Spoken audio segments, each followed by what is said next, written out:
Welcome to Guide Guru. We hope this video helps. You start by capturing footage optimized for a night vision look.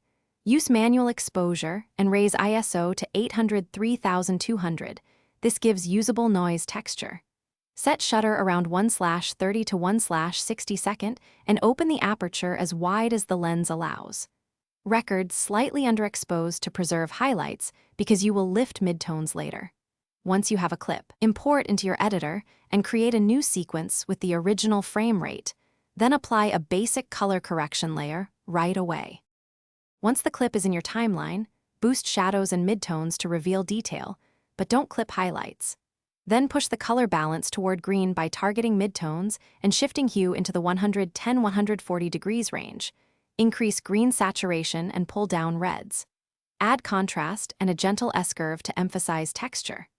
Next, layer synthesized noise or film grain at low opacity and use overlay or screen blend to integrate it. Make sure grain scales with resolution so it looks realistic. To finish, add a subtle vignette and a small bloom to simulate infrared light spill. Keep both restrained. Layer faint scan lines or a low-intensity motion blur to imply sensor behavior, and match any animated elements to the clip's motion. Once done, export with a high bitrate preset and preview on multiple displays. If the green becomes harsh or skin tones become strange, reduce green saturation and adjust midtone hue. If noise overwhelms detail, lower grain opacity, or use a denoise pass selectively on highlights. Thanks for watching. Consider subscribing if we helped you today.